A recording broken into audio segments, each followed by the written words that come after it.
welcome to Fun Problems, the problems of fun. I'm Peter C. Hayward. I'm AJ Brandon. And this is the shortest game design podcast in the world. Why is that, AJ? Because today it's another mini-sode. It's a mini-sode. Now, I honestly don't think we're that good at doing mini-sodes. They always end up longer than we expect. But we're gonna try our dang best. What are we talking about today? Today we're talking about money, specifically your money. Specifically, your money from board games. Yes. Why are we doing this, AJ? This is a weird thing to do. I think this is a super valuable thing that I'm very thankful that you're willing and excited to share with everybody, because the board game industry is not very transparent when it comes to finances. And I think a lot of people have no idea how much they should be asking for, how much they should be expecting if they're in the industry, all those sorts of questions. Like, I know very established designers who have sold games and made like hundreds of thousands of dollars in royalties off of a single game. And they are like actively interested in other people's finances because there's just no information out there. So hugely valuable. Last year, 2024, was my year of finance. Every year I pick a yearly theme, which is inspired by Cortex, which I mentioned last episode was on my favorite podcast. And last year was year of finance because I am not from this country. I'm in America, but I'm not from America. And immigrating is very expensive. As well as that, in the early days of my business, Jelly Bean Games, I made some incredibly poor decisions. Just really, really dumb things that I did. And then, in the more recent years, I got quite sick and a few campaigns failed, partially as a result of that illness, and so I lost even more money. So I started 2024 not knowing, not having a good grasp of money. I just didn't get it. I just couldn't wrap my head around it. So I downloaded a program called Monarch, not a sponsor, Monarch, and I say downloaded, it's a web app, and just put all my finances in there and started like tracking what I spent and how I spent, and realized that what I really should do is work out how much I make from my different board games and when I get paid and how to expect it and this and that. And so for the first time in my life, I have board game data. And so I wanted to do this episode to share it, like you said, for transparency. I think it's an interesting topic. This is entirely inspired by Matthew Dunstan. Matthew Dunstan is another Australian designer who every year does a financial transparency post on. Originally, they were on Twitter, now X, and he's moved to Substack. So we'll put a link to his most recent one. It's really good. I really recommend checking it out. I am directly aping his style. There is no originality here at all. But I made pie charts. So I'm just going to talk you through my pie charts. If you have questions as we go, please ask. If afterwards you've got follow-up, hopefully, because there's not many pie charts. But I will say this is 100% games that I have signed with other publishers. So nothing Jelly Bean Games, nothing Coffee Bean Games, nothing Bean Games is included whatsoever. This is entirely my income as a designer, not as a publisher. Does that make sense? Mm-hmm. And I even like the games that I publish as a publisher, I'm not counting that because I frankly just didn't have good enough records. Everything else I was like, I got paid this much on this date. When it came to my company, it was such a disaster that I just put that in its own spreadsheet and haven't touched it. So without further ado, I'm actually gonna go back a few years. So I don't have a pie chart for this, but I signed my first game in 2016. And from 2016 all the way up to 2021, so that 5, 6, 7, 8, 9, 10, that 6-year period, I made a total of $4,000. I don't have a spreadsheet for that. I don't have a pie sheet for that. Just everything that I made as a designer, not including games I published myself, was $4,000 up to that point. And so our story begins in 2022. How do I share screen? You send me a link to it as well so I can see it. Yeah, that's a good idea. Oh no, I got to allow the app. Okay, there we go. Share screen. I actually don't know if I can. Can you see that though? Is that clear enough? That's actually crystal clear, weirdly. Okay, great. It's a still image, so it should be right. That makes sense. So, do I have control of it? Yes, I do. Oh, I should. Oh, there we go. Okay, so this is... Oh, can I draw on it? Oh, look at this. Sorry. No, come back.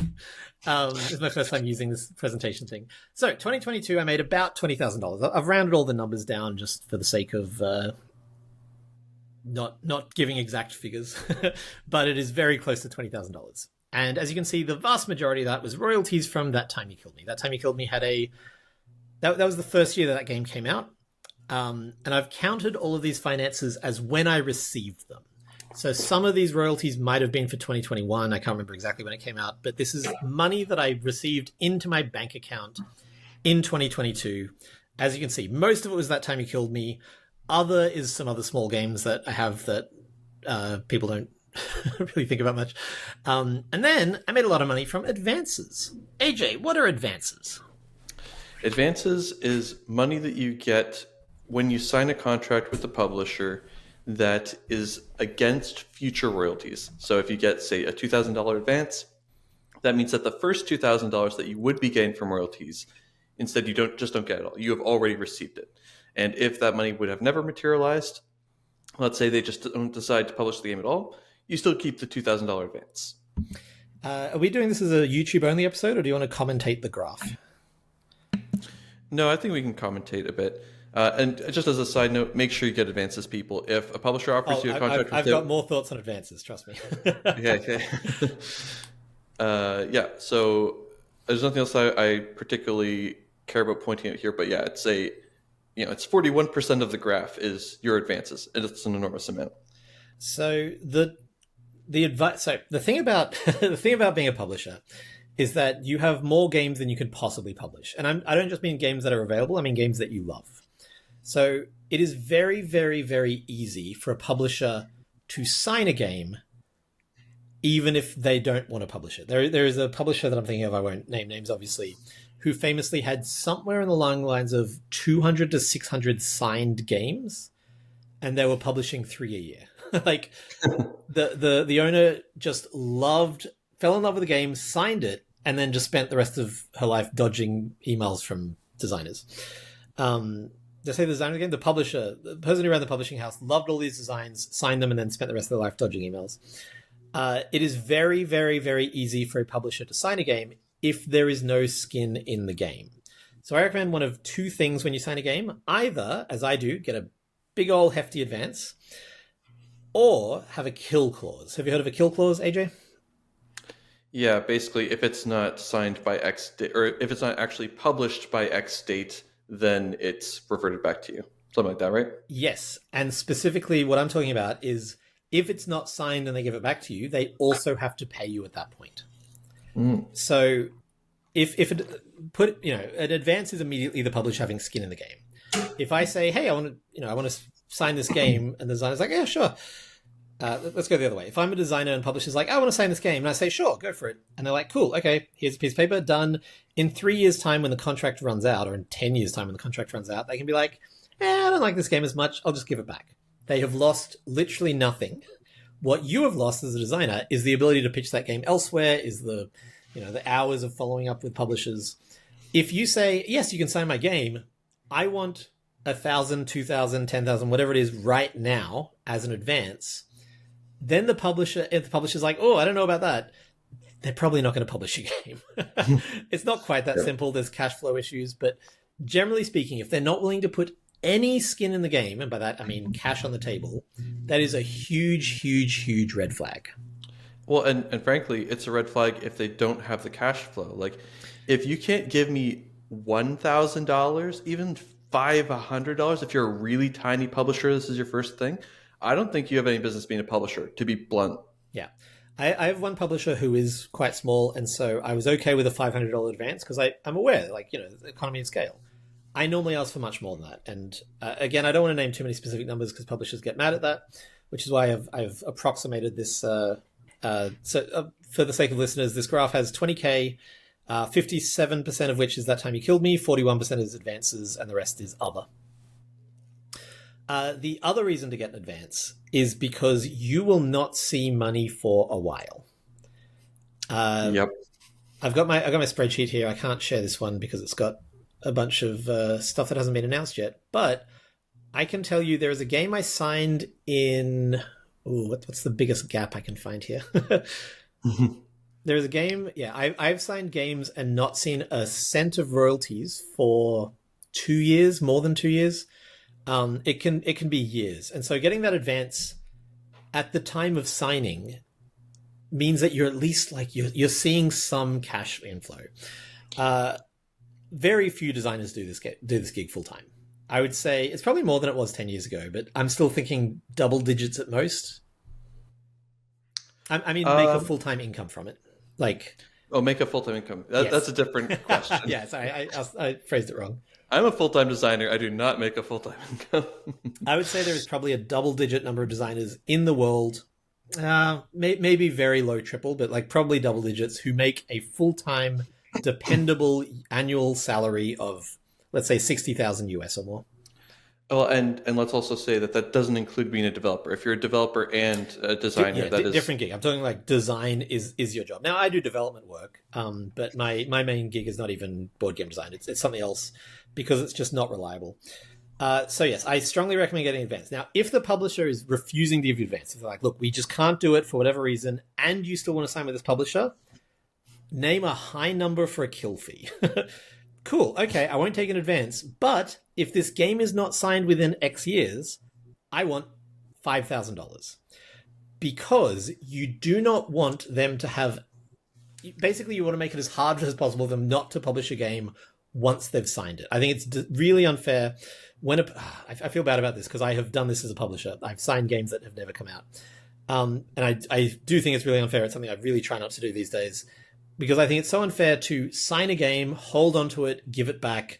You've just wasted years of someone's life.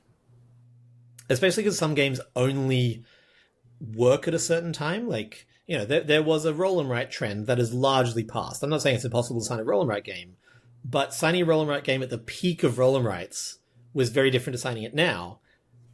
And so when you get that game back, the market might have moved on, or something else might have done something similar, etc., etc. So I ask for big ol' advances whenever I can. So any other thoughts before we move to 2023? I think there's a very big asterisk you have to put on those kill fees, which is, are you really willing to go down the legal rabbit hole of forcing them to pay you up if they don't say yes? I mean, you can't really. It's prohibitively expensive. I mean, if you have the signed contract, part of the issue is that, you know, you're in Canada. If you sign with an American publisher, you can't reasonably come to the US and like sue them. It's going to cost more than that. It's more about putting the money where the mouth is. And if a publisher reneges on a signed contract, that is something that you can guilt-free share with the world, I think. Like, I'm not a proponent of whatever cancel culture or whatever, but I think if someone's doing shady dealings, as in there is a legal contract and they've reneged on it, I think going public is a completely reasonable thing to do in that situation. Or threatening to go public, which in this industry is a big deal.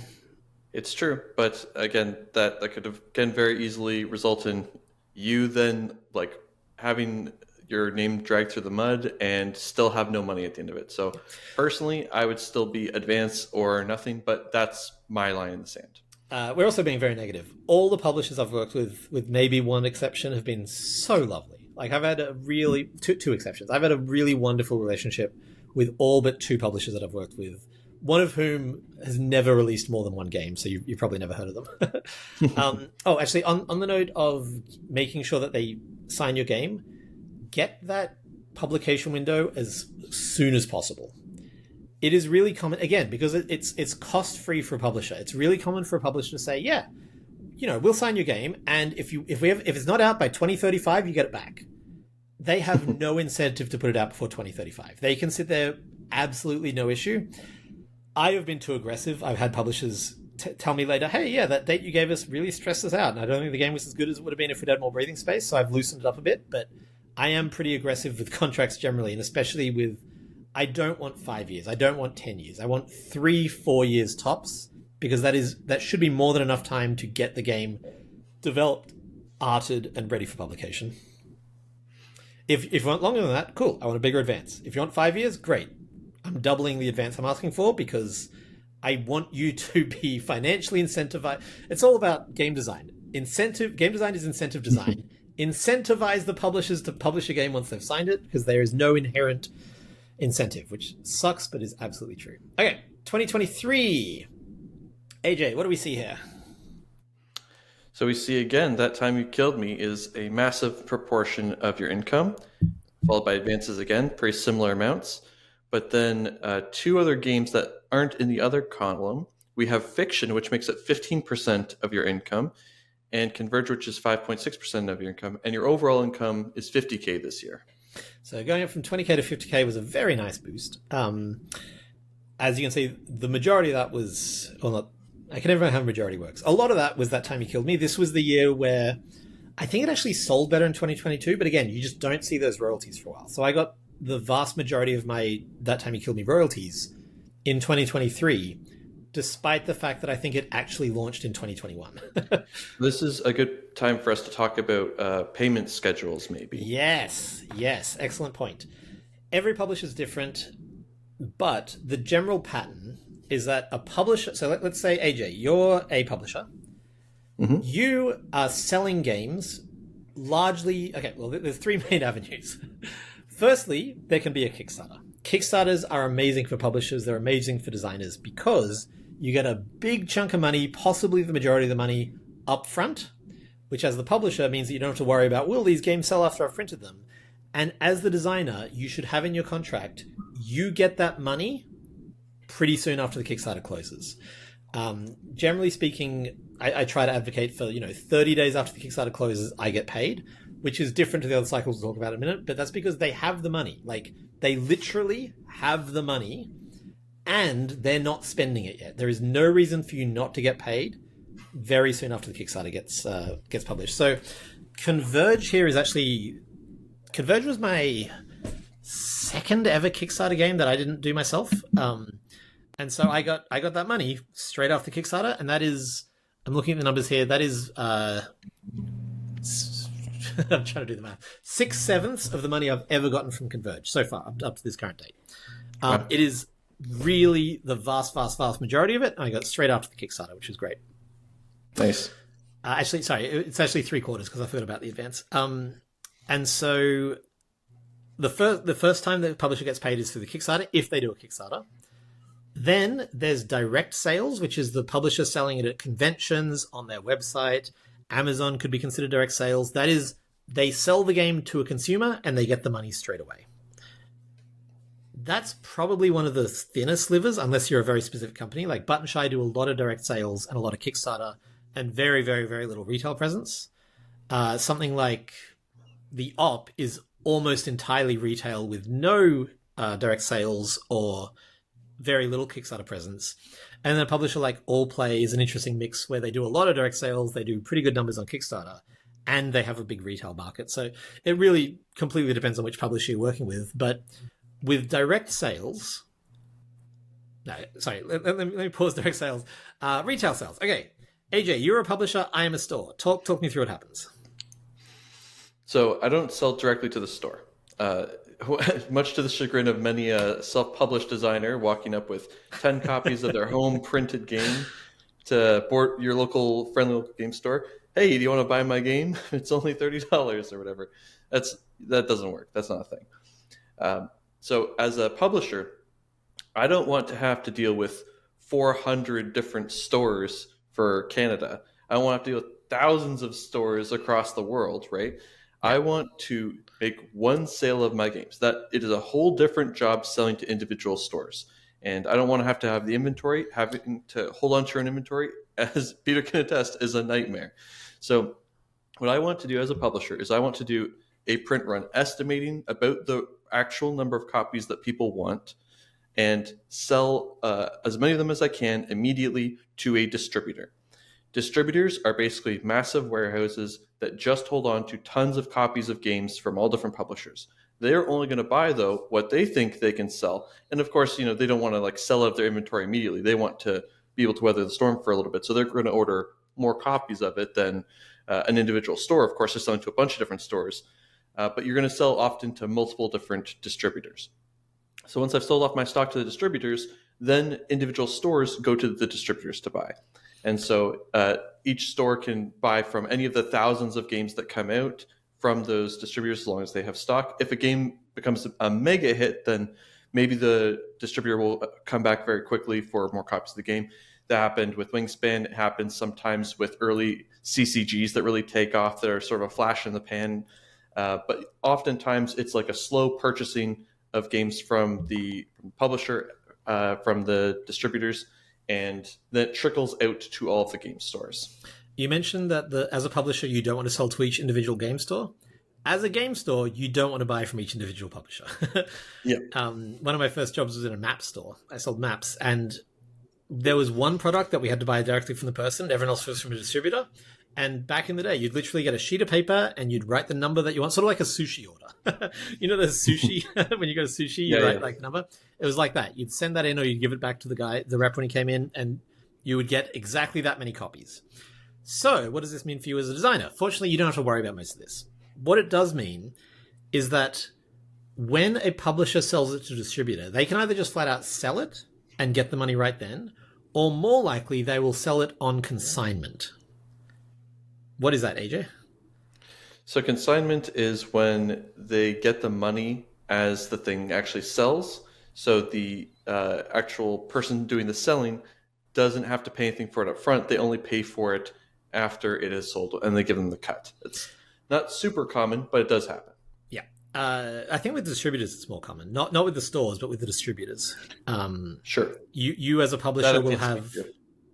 as a publisher, you'll have, let's say, a distributor takes 20 copies of The Lady and the Tiger. Cool. They will store it for free, but they won't pay me for those copies until they have sold them. So the reason there is this big lag in when you get money is because what'll happen is at the end of the month, or even the end of the quarter, the distributor will count up how many copies they've sold and send that money at the start of the next quarter to the publisher. At the end of that quarter, the publisher will add up how much they've sold or how much money they got for that game, and then pay out the designer up to 60 days later. 60 days after end of quarter is very common. That means if you, a store, buy one copy of my game on the 1st of January, the distributor pays the publisher at the end of March, or sorry, even later. It could be, 30 days after the end of quarter, could be April. Then the publisher's like, great, we got this in quarter 2. They pay it out to the designer 2 months after the end of Q2. So a game that is sold to a store on January 1st might pay to the designer as late as, what's the math of that? Like end of August. There is a huge lag. And this is one of the reasons why I say get in advance. It means that you'll actually see money. Things and Rings was a very big hit. That came out 2020, early 2024. I got my first non-advance payment for that at the very end of 2024. And there is such a lag. So That Time You Killed Me mostly sold in 2022, but as you can see, I got the income for it in 2023, and that made it a very good year for me. Anything else on this one before we move on to last year? Let's go. Which is the last year in my little slideshow here. Can you tell me what we see? So this one is a lot more varied. You'll see that That Time You Killed Me sales have gone down to 4.6, which I think is a tenth of what it was last year. But part of that is your sales in total, your total royalties has gone up to $100,000. And Critter Kitchen is now the majority with 45%. Advances is just under 20. Fiction is still doing well at 10. Converges just under 3.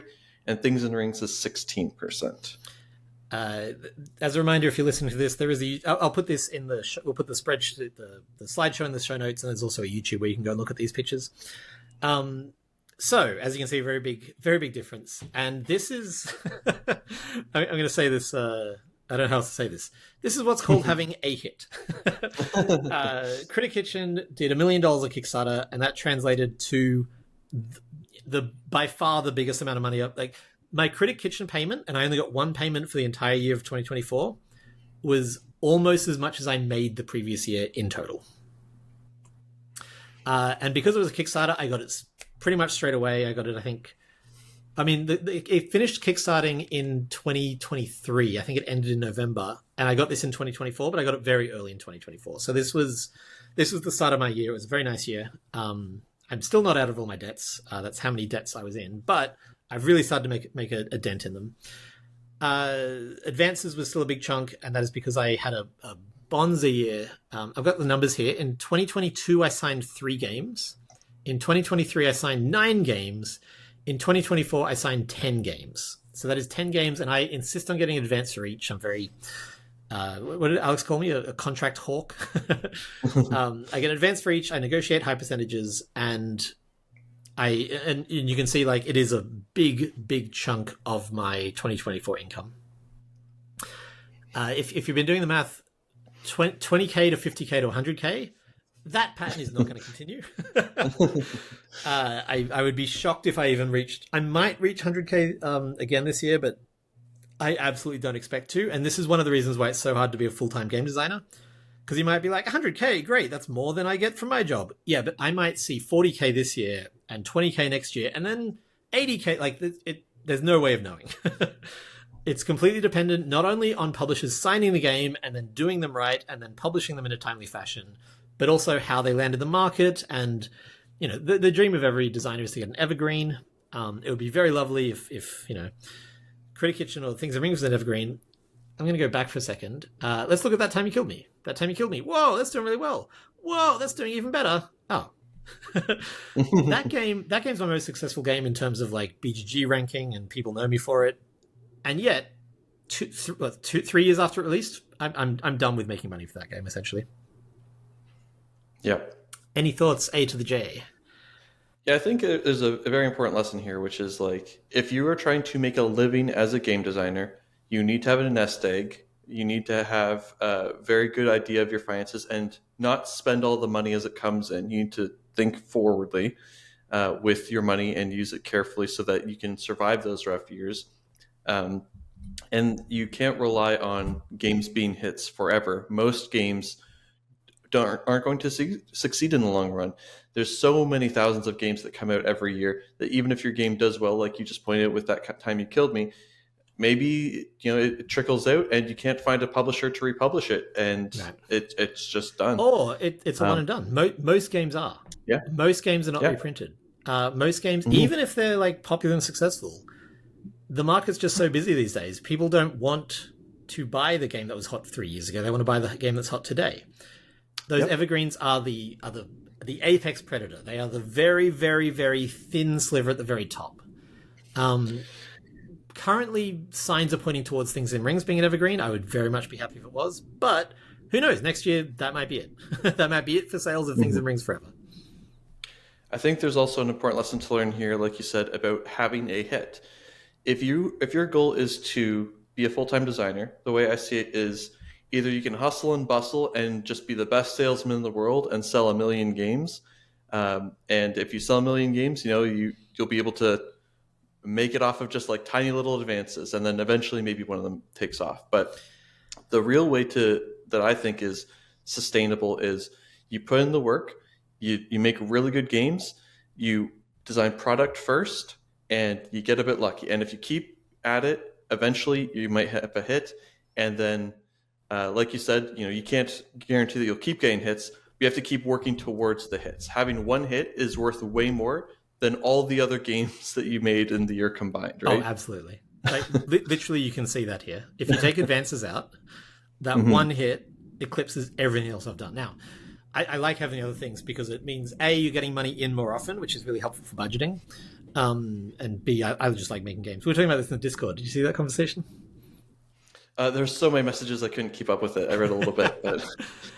we were having a conversation with people in the Discord today about the advantages of having one big hit versus lots of little games. And I think it's a personality difference more than anything. Like I would love to have an Arc Nova level hit, but if you asked me to choose between one Arc Nova or the 30 odd games I've gotten signed, I would pick the 30 odd games I've gotten signed. That's just more interesting to me. Whereas, you know, Spirit Island, Arc Nova, there are a bunch of games that are a designer's one big game, and they can probably make a full-time living off it for at least a couple of years, if not a decade. I'm just not built that way. I mean, again, I'd love to have a big hit, but I would much rather have a lot of stuff, even if none of it does as well, or even cumulatively does as well as the Arc Novas of the world. It's funny, for me, I just think about it on a completely different axis. For me, it's how satisfied am I with the game? And If I had 30 games that I was like max out, I was like super, super pleased with, then I would want the 30. And if I was like, I think I have 29 good games and one great game, then I would just want the one great game to be the mega hit. But that just speaks to me being a perfectionist more than anything, I think. I want to talk about a few other things. I've got Matthew Dunstan's excellent blog post up. Link in the show notes. Really, really recommend it. So I'm just going to ape some of the things he talks about. He always ends his reviews with a reminder that this is as a result of designing for over a decade. My first design was maybe 2012, so 13 years I've been doing this, and you saw those numbers. I was literally 10 years in before I even made 20k. Now, I'm very happy to have made that 20k, but it's not even that was not guaranteed. If that Time You Killed Me hadn't been signed, I would not have even hit 10k until until years later. Like it's not a case of like, I've just learned about game design, I'm going to quit my job and become a game designer. No. I was doing this for a decade to hone my craft, to build connections, to make all the mistakes. Like it's not a in no way is it a get rich quick scheme. Right? As mentioned, I'm many tens of thousands of dollars in debt, so it is the opposite of a get rich. It's a get poor slowly scheme. Yep, 100%. Expenses, I don't really track that well. I do now. So I could actually, let me open up Monarch. I can't share it, but I can tell you my expenses for the year. While I pull this up, the other thing I want to mention is I track my time. Do you track your time at all? I do not. I track my time very closely. I list every playtest I have because the way I organize my development process for games I'm developing or games I'm designing, it's the same way I do, like bullet point, this is the date of the playtest, and then I put my notes down. So I can track exactly how many playtests I've had for every game, but I don't track my time individually for each game. I track my time for each game, but also because I do that, I can sort of clump it all together. I don't have expenses tracked. So I didn't do conventions in 2024. I deliberately took the year off. I'm back this year at conventions. I'm going to one in just a few weeks. I'm going to Tantrum Con. And so that is going to substantially add to the expenses. But I'm probably going to sign games that I wouldn't get to sign otherwise by going to conventions. I buy equipment. I have a printer that I'm always refilling, paper, standard kind of prototypey stuff. I buy a lot of stuff off Temu. I really like having little bitsy bits. Any other expenses you can think of as a game designer? Yeah, I mean, if you're traveling to conventions, you can write those off as expenses, right? If you're having such a big part of it. Travel is probably the number one expense for game designers. Yep, and it's really tough for me. I know that you and basically all my co-designers are really encouraging me to make it to as many cons as I can, but money is really tight for me, and it's very, very tough to justify going to these cons, especially when I go there and everyone just says, email me later. And I understand, one thing I'm disappointed about is I was planning originally to go to a con with you this year, and I was thinking documenting the experience of going there and learning how to do it properly, because I feel like I'm not getting good value out of those conventions, and obviously you do. So I think that process could be valuable to our listeners, but have to postpone that for a bit. As mentioned, I'm in a very privileged position in that a friend of mine is letting me stay with them for free. A publisher I work with is giving me a badge. But I am frugal as heck when it comes to going to conventions. I'm flying to Tantrum Con, which is in Charlotte, in North Carolina, from Florida, where I'm going to be anyway, is a $50 flight, and then home again is a $95 flight. So it is $160 total to fly across the US, and that is because I change dates and I move stuff around and this and that. If I can, I'll get an Airbnb for conventions if it's cheaper. I will do anything I can to cut those costs, because I know that is the biggest output as a designer. I didn't go to conventions last year, but you know what I did do? I went and stayed with Alex, and it costs money. I get to stay with him for free, obviously, but flying out there, we split meals while we're out there, etc., etc. I've got my hours up for last year, so I track them in two separate categories. One is published games and one is pitchable games. And then as soon as a game gets signed, I move it into the published game category. As mentioned, the majority of my 2023 income was from a game that was published in 2021, which means I stopped working on it in 2020, which means I stopped designing it in 2019. So hours tracked income is just nonsense. I'm hoping that as the years go on, I can get enough data that I can start to be like, look, I worked more this year and made less that year, but the next year, etc., etc. But my hours tracked for 2024 were $648 hours on published games, which is games that either got signed or were signed when I was working on them, and 473 hours on pitchable games. And that is games that have not been signed and might never be signed. The game that I've spent the most time on by far is Providence, which we talked about last episode, a co-design with Alex. That game, I don't know if it'll be signed. It's great. I really love it. And we learned a lot from it, and we got better at working together, and it inspired a different game that did get signed, etc., etc. But it's always a gamble. Mm-hmm. I talked about the fact that it is cost-free for a publisher not to sign you. No, I was talking about consignment. I was talking about the fact that you can give that to the warehouse and they will not pay you until they sell it. That's your life as a designer. You are not paid until you sell it, no matter how long you work on it, no matter how hard you work on it. So this is all very doom and gloom, but the numbers are lovely. How does your time tracking account for playtest swaps? If you go to a playtest meetup and you playtest your game for an hour and then other people's games for 3 hours, do you track those 3 hours at all, or is that part of? Yeah. So the way I track time, and this is a personal thing, is if it is time that I wouldn't have spent without that thing, it is tracked. So the classic example is going to the gym. Let's say I live half an hour from a gym. I track the time it takes to get to the gym and the time at the gym and the time it takes to get back. Now, there is a case to be made for not tracking that time. That's how I like to do it, because that is the time that I spent going to the gym. It's not how much time I was at the gym. So if I'm going to a playtest day and I only playtest this one game, I track it as that game. If I go to a playtest day like First Play LA and I play half a dozen of my games and half a dozen other people's games, or a convention where it's just constantly swapping, I just track that as a generic playtesting. And so that, the numbers aren't perfect because I don't want to pull out my phone every 10 seconds and be like, got to change to this. And I track all of that as published games. So I count that as published games because a lot of the time I am playtesting games that have been signed and we're developing, or that later get signed. Yeah, I just did some very rough estimates, and under that rubric, I think I'm at probably 1,200 hours a year, somewhere in that ballpark. But that's a very mine's 1,150. So that I know that you do this about as much as I do, so that checks out. Yeah. One thing. Oh shoot! I forgot what I was going to say. Classic me. During our last episode, I was writing stuff down the whole time because I knew I'd forget. Yeah. Oh, it's such a good one too. I can't forget. Do you have anything else to say? Like I said, this is partially doom and gloom and partially a success story. I'm very, very, very happy with these numbers. These numbers have helped really pull me out of the debt that I caused myself by moving country and running a company badly. Board games also got me into the country. I'm a permanent resident. I'm an alien of extraordinary ability. Have we talked about this on the podcast? Yeah, but you can tell people more. Basically it's a special visa that America offers, which is if you are notable in a field, you can get permanent residency. And so I got into board games to get this visa, and at the end of 2023 I got that visa and spent 2024 burning myself out. We could talk about work-life balance. That's something I really did not have a handle on last year. Yeah, I think this episode's turning into a bit of just general advice for you as a designer making a career of it. Let's do it.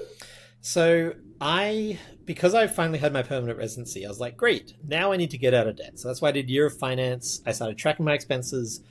After about 4 months, I was like, oh, I understand money now. I was just spending money without really getting it. It sounds so stupid when I say it out loud, but I didn't understand money. So I needed to spend a year to understand money, and now I understand money.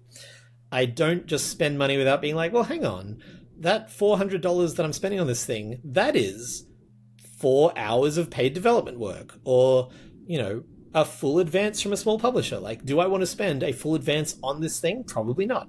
So I got so obsessed with, I have this spreadsheet that I was talking about. I got so obsessed with it that I genuinely think I became a workaholic. If I wasn't working, I was antsy. I just always wanted to be working. And I realized it was a problem when my Things in Rings payment came in, and it was a nice chunky payment, and I couldn't appreciate it. I was like, great, cool. I got to get back to work. And I was like, what am I doing? This is this is what the work's meant to be for the money. Not, not in a mercenary way, but like if I can't celebrate the success, what am I doing? So I very consciously took the entire month of December off. We recorded a bunch of podcasts all in a row so that I could take the rest of December and not do any work. I took it off Jelly Bean. I took it off my other job. I stopped working entirely and just vegged and sort of let myself reset. And then last year was Year of Finance. This year is my year of freedom, where if I'm getting stressed working on something, I stop working on it, I put it aside, and I work on something else.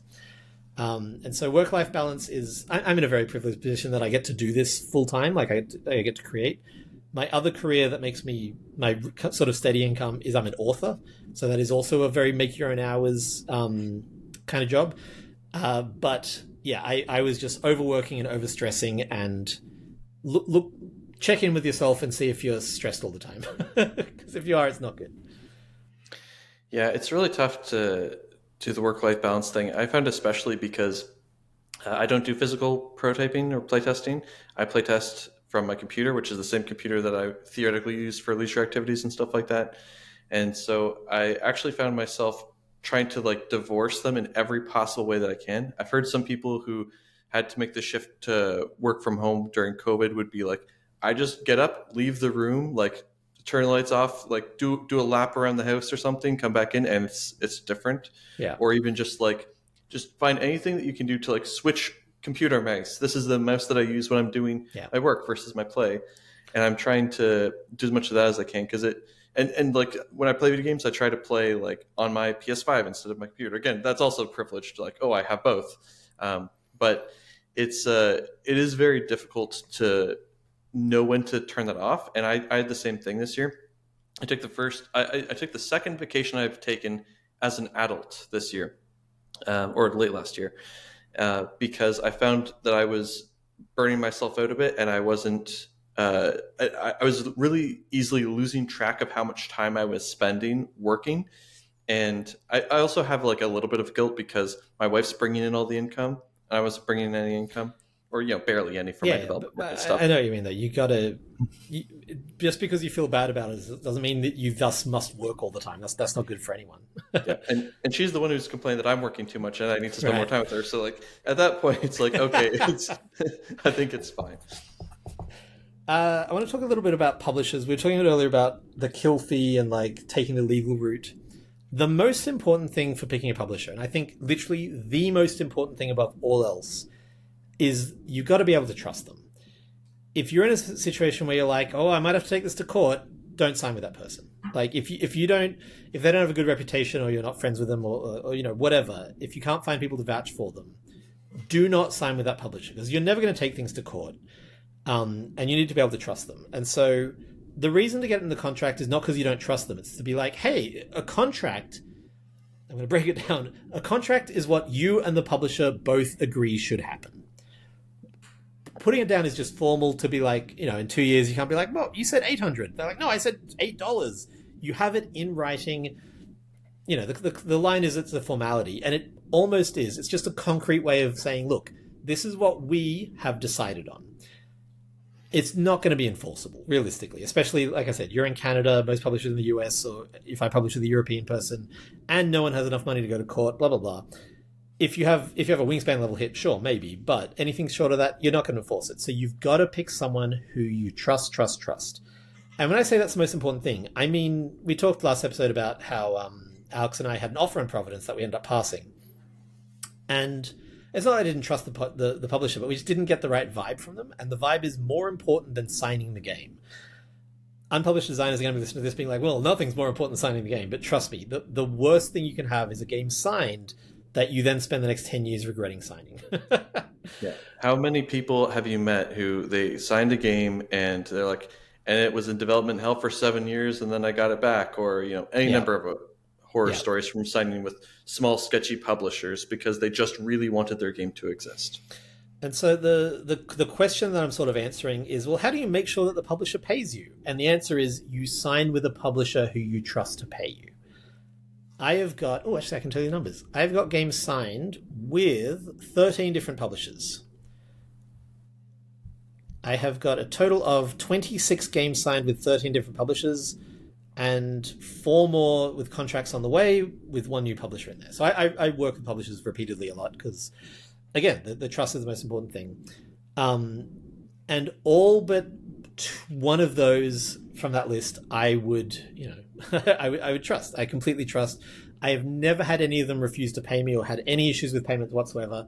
Most publishers in this business are so lovely and so like competent and all this kind of stuff. It's really great to work with most publishers.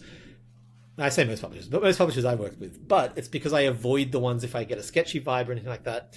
If you don't trust them before the contract, don't sign the contract. Does that make sense? Yep. And if you're not sure if you should trust them or not, ask around. Hop into our Discord, hop into Board Game Design Lab. Just be like, hey guys, just got a contract from this company. Just wanted to do a check. Has anyone worked with them before? How was your experience? Yeah. I'm nervous to say this on the podcast, but it's going to be true. If you want my eyes on a contract that you're worried about, I will look at it. Don't just send me every contract you ever signed, but I have now signed, 26 contracts with publishers. I have gotten a pretty good sense of what to look for. PM me on Discord, whatever, send it to me. I will have a look at it. I'll give you some quick notes or like red flags or anything like that. I've done this with people before because I wish I had done that with the first 2 or 3 contracts I signed. Not that one of them was horrendous. One of them had a 99-year expiration clause. No advance. The royalties were like at their discretion almost. It was ridiculous. But I was just like, it's a contract. Go for it. And then some others where I'm like, I should have asked for different numbers or I should have cared about this. But yeah, I will look at a contract if you want eyes on it because I don't want anyone being ripped off. There's also a Cardboard Edison post that should be mandatory reading for everyone before you sign one of those things. Yeah. I'll put a link in the show notes. Oh, and now there's a guild too, the Tabletop Designers Guild. Jeff Engelstein, Elizabeth Hargrave, and Sun made it where like looking over contracts and being a liaison, that type of thing, that's like their whole deal. Yeah. So do use the resources, sign smart, and make money. Ideally. Anything else on finances? No, I'll have to do follow-up. I'm going to re-listen to this episode and I'm going to be like, that's the thing I was going to say. But I think we covered a lot of good stuff. AJ, do you have a publishing tip? We're going to come up with a name for this section. Yeah. Do I have a publishing tip? Let's call it Get Published. Get Published. My publishing tip is before you pitch to a publisher, look at the games that they have published, see if there's any through lines. And if there are through lines, then obviously you're not going to like redesign your entire game around it, but try and think of a way to present it that sounds like it would appeal to them. If they mostly do middleweight Euros and yours is like middle heavy or like light medium, maybe just position it a little bit more that it's going to be the thing that they want it to be, Yeah, completely agreed. I'll add a footnote, which is don't do that at the expense of your game. Publishers always want to see the best version, but there are so many times when one of the reasons why I pick a publisher very early in the design process is because there's a lot of, frankly, arbitrary choices you have to make. Arbitrary is maybe not the right word, but like, the game would be just as good if you went this way or that way. And by having that publisher North Star, I can be like, yes, you know what? If I am pitching this to the midweight publisher, I should make the midweight decision if I'm published, et cetera, et cetera. Cool. AJ, you want to have some mini fun? Let's do it. What is the biggest waste of money that you've ever... What's the biggest money you've ever wasted in your life? I kind of feel like we've done this question before, but also I don't remember what my answer would have been. So maybe we haven't done it. I have an answer that... I'll say it and you'll know if we've done it before. Go for it. I love being creative. I'm a novelist. I'm a improviser. I'm a board game designer, etc., etc. Creativity is my jam.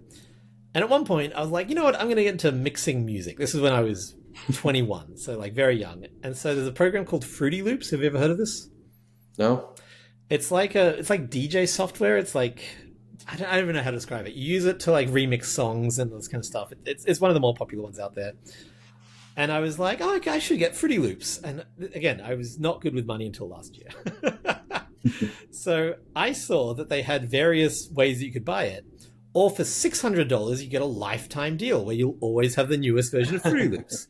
So of course, I was like, well, if I'm going to do this, I'll want the it's going to save me the most money over the long term. Literally, I think I opened that program twice ever.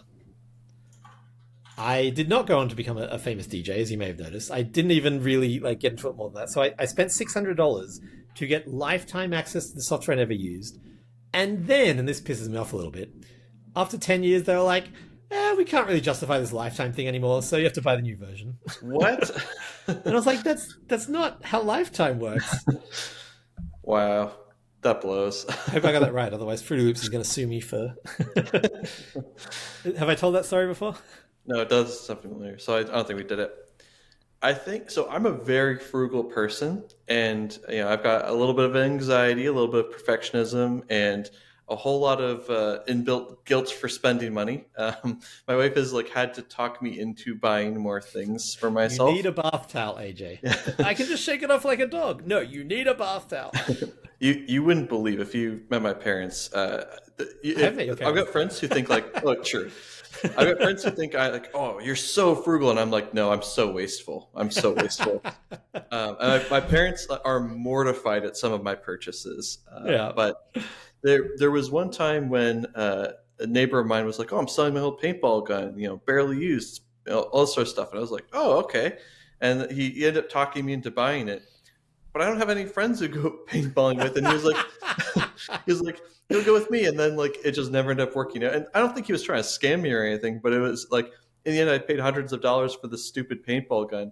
I literally never used it once in my entire life. I'm going to tell a related story, which is not me wasting money, but me just I guess getting ripped off as a kid. Do you remember Pokemon cards, AJ? Oh yeah. So when Pokemon cards first started, I, like many people my age at that time, went and bought a booster pack. And I opened it, and it had a Charizard in it. I was like, oh, cool. So I bought a second booster pack. What's that? This hurts already. I bought a second booster pack, also had a Charizard in it. So you're like, oh, Charizard, it's so common. The most common, so I traded them both away for oh, embarrassing. For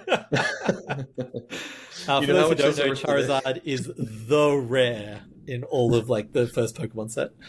I think one of them sold to Jake Paul for $1 million or some nonsense. Yeah, it's crazy. Cool. Well, that was a mini-sode on finances. If you have any follow-up questions, hit us up in the Discord and we'll answer it in our follow-up episode that we'll do mostly because AJ has a pending question that he really wants to get to. Thanks so much for listening. And AJ, how do we end the podcast? By you asking and me saying there's nothing special. Bye, everyone. Bye. Thanks for joining us. You can follow us on Facebook or Twitter at FunProblemsPod, or reach us via email at funproblemspodcast@gmail.com. We'd love to hear from you, and if you enjoyed the podcast, please tell a friend.